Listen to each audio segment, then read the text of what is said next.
नमस्कार दोस्तों, मैं सुरभि मिश्रा आदर्श जीवन में आपका स्वागत करती हूँ। आज हम आप सभी के समक्ष लेकर आए हैं गुरुवार व्रत की कथा, भगवान विष्णु की कथा। किसी नगर में एक साहूकार रहता था, जिसके घर में अन्न, वस्त्र तथा धन की किसी भी चीज़ की कोई कमी नहीं थी और वह साहूकार बहुत ही दयालु हृदय का था। परंतु उसकी पत्नी बहुत ही कृपण स्वभाव की थी। कभी भी कोई भी भिक्षु को दान में कुछ नहीं देती थी। सारे दिन बस अपने घर में ही लगी रहती थी। एक बार की बात है, एक समय एक साधु महात्मा बृहस्पतिवार के दिन उसके द्वार पर आए और भिक्षा की याचना करने लगे। साहूकार की स्त्री उस समय घर की आंगन को लीप रही थी।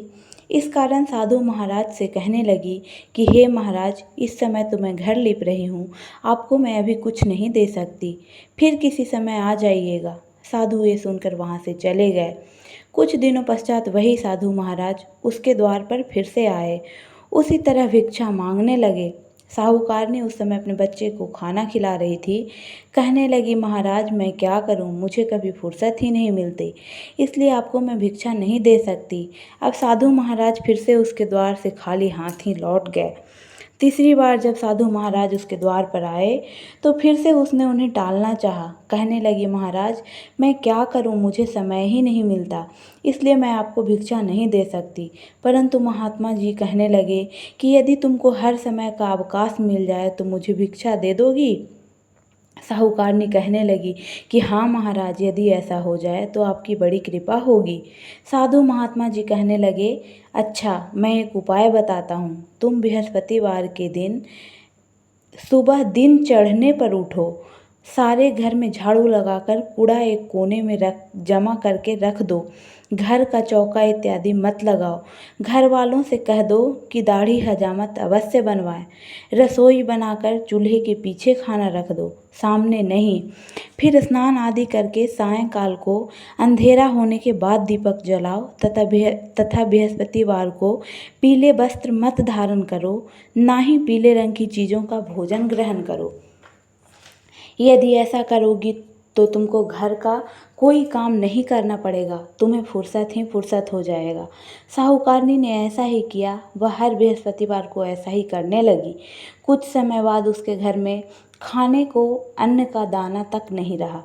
थोड़े दिनों में वही साधु महात्मा फिर आए और भिक्षा मांगने लगे।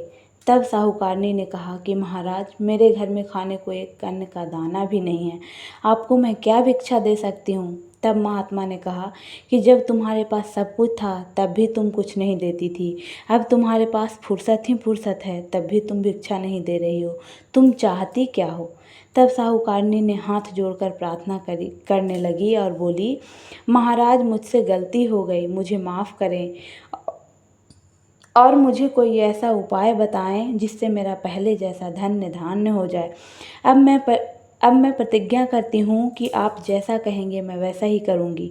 तब महात्मा जी ने कहा कि बृहस्पतिवार को प्रातःकाल उठकर स्नान आदि से निवृत्त होकर घर को गाय के गोबर से लिपना तथा घर के पुरुष हजामत ना बनवाएं, भूखों को अन्न जल देती रहना, ठीक सायंकाल दीपक जलाया करना। यदि ऐसा करोगी तो तुम्हारी सभी मनोकामना भगवान बृहस्पति देव पूरी करेंगे। साहूकारनी ने ऐसा ही किया और उसके घर में पहले जैसा ही धन्य धान फिर से हो गया। इस प्रकार भगवान बृहस्पतिवार की कृपा से अन्य प्रकार के सुखों को भोग कर वह दीर्घ काल तक जीवित रही। तो प्रेम से बोलिए जय हो बृहस्पति देव की। तो दोस्तों, ऐसी ही वीडियो देखने और सुनने के लिए चैनल को सब्सक्राइब करें।